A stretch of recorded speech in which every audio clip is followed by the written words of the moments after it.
Welcome to my channel. I'm Kat, and I am a narcissistic abuse survivor.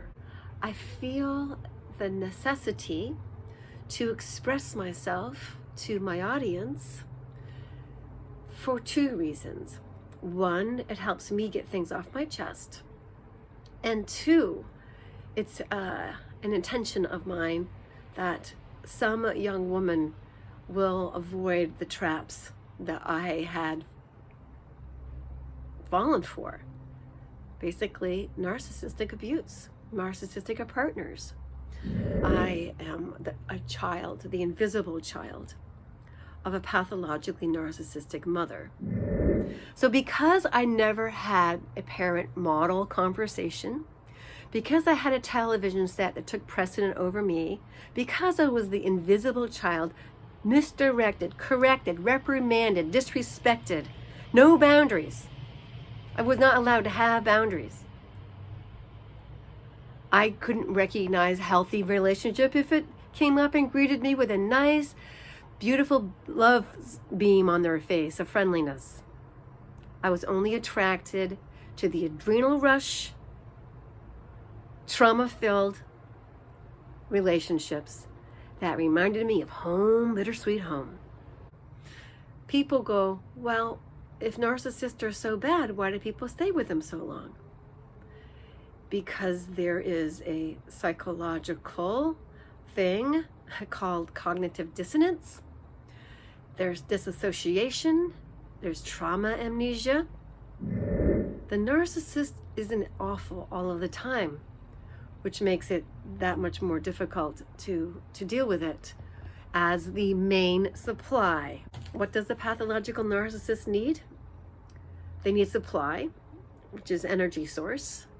They need to control you.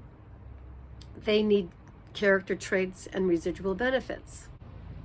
The inability to have a conversation with one where there is a equal playing field is a sign. When you're dating a narcissist, they cannot be identified, especially since love is blind and they're very charming and they love bomb you, which is another word you're going to learn if you haven't already heard it. And they give you the attention and love you've always wanted. They give you they say the things that make you feel good. And then once they're they have you ensnared, and they know it. On some level, they know it. Then they withdraw, and they give less and less. Why?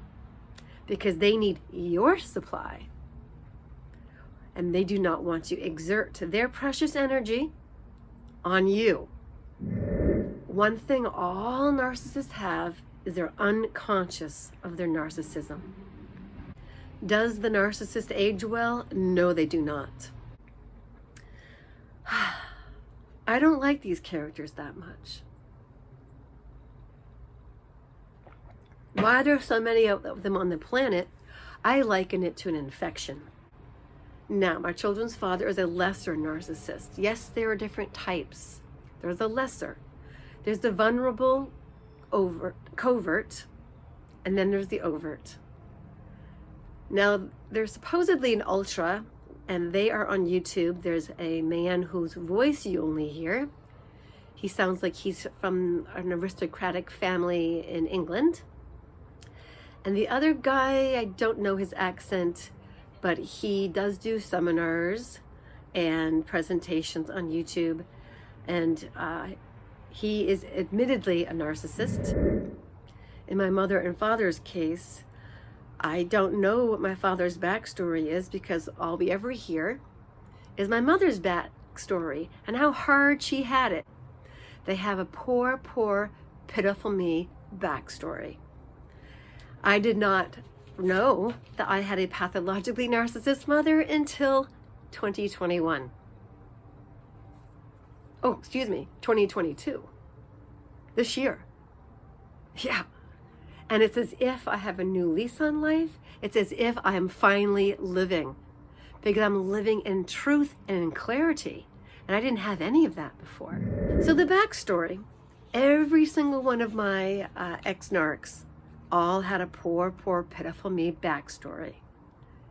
And I, thinking that I had a wonderful childhood, had nothing bad to say other than my mother says terrible things and she's highly opinionated. She was a name caller. If you didn't like something and you voiced your dissent, it was called belly aching, complaining, being ungrateful. And I had to justify my existence. So let's talk about what they are all about. So you're dating one, right? And here are signs. If they are giving you all of this love and attention, and you're like, wow, if you're love starved, it really is going to look like it was the best thing ever. But then you're going to start to notice how they have conditions. They don't want you to spend time with anybody else. If you do, they become jealous. They accuse you of things that aren't true. Things like that. So the backstory is their common denominator. Oh, poor me, I had an awful childhood. We had no money. I had to work for a living. And then husband number one, poor, poor, poor him. Backstory, mother didn't love me. Second husband, backstory, 2 alcoholic parents, dead father. And then my third, backstory, alcoholic parents. Mother abandoned them when he was 5, walked away and never came back. If your partner that you're dating has a backstory, that is a red flag. I did not know my backstory until this year. I did not know I was the invisible child. I did not know I was misdirected. I did not know any of these things. I had what's called trauma and amnesia, as well as I made do with what I had. All right, they all lie. Now, lies come in different forms. They either withhold information, they embellish information, or they straight up lie. Yes, they will straight up lie. They also do smear campaigns. So why you're not with them or why they're doing what they're doing to other people, they will tell things about you. So anyway, they all lie. They all lie. They all find a way to sneak around something on you. They keep secrets. They're secretive. They all lack communication skills. Husband number one, if I wanted to have a conversation with him, he would get all pouty and sulky and despondent and would not be able to talk to me. Husband number two, there was no conversation. I had to listen to his dictation. He dictated. And number three, I remember saying, look, we really need to have a conversation. And he got physically violent with me and threatened that he was going to turn into a Tasmanian devil if I sought communication. Oh, here's the biggie. They want to rush things. They want you to move in right away. That's another red flag. So they want to dominate your time. They want to manipulate. They can't really communicate. They really can't. And they are going to create problems out of nothing. And if you are a weak child of a narcissistic mom, then you're conditioned to try to make things better. And so if they're telling you that you're upsetting them, you believe them. Now the true colors, they won't show you anybody else their true colors, but they'll show you. Everybody else thinks they're a good guy. So being with a narcissist is very, very lonely because nobody will believe you. Nobody sees it. So that love bombing, you'll never have them love you like that again. And if you break up with them, you should wisely stay broken up with them. This is what they'll do. I'm so sorry. They do what's called future faking. I will be better. I know it's just that I just have a really bad reaction when you go out with your girlfriend and don't tell me where you're going. I just get so upset because of my abandonment issues, and you really need to tell me where you're going to be. No. They blame you for their feelings. Red flag.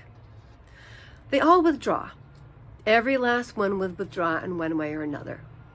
My first one would get sulky, and he would stew and act all angry, and it'd be like, here we go again. Number 2, cold shoulder treatment, silent treatment. I was so not prepared for this that it tormented me. But if you're living with one, and you know now that you're living with one or you're married to one, God help you. Let their silent treatment be your silent treat. Warm up to the cold shoulder. Get a savings account that they don't know about. You've got to get away. You are not strong enough, and you will die in that relationship if you haven't already died a spiritual death. Once you get out of it, you won't have that brain fog. You won't have the adrenal fatigue. You won't have confused thoughts, doubts, because again, they're not always terrible. Every last one of them will then shower you with love, will actually be a normal person. Oh, and that last one, he just did the disappearing act, wouldn't come home. None of them listen to you. None of them. They don't listen to a thing you say, unless they're asking you questions. They're asking you questions. They're tucking that away, putting it into their little filing cabinet so that they can use it as ammunition against you in the future. And they will take any painful memory that you share with them and they'll rub your face in it. Husband number 2, my second narc, read my diary. And then they use that information. They are hurtful. They are despicable. And they are infected here. And only because I was broken, only because I was a child of a narcissistic mother, did I not see any of this. They do a number on you. Why do we have so many of them on the planet? I don't know, but we do. The sooner they die, the better off we all will be. Please, look at what these red flags are and get yourself out of that relationship if you're in one. I know those good days make it you want to stay. I know you have trauma amnesia like I did. But what is it going to take? Suicide for you to get away?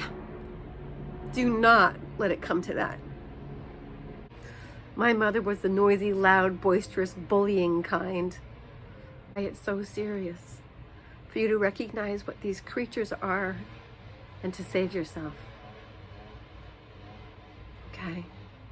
Save yourself and save the world in so doing. I'm rooting for you.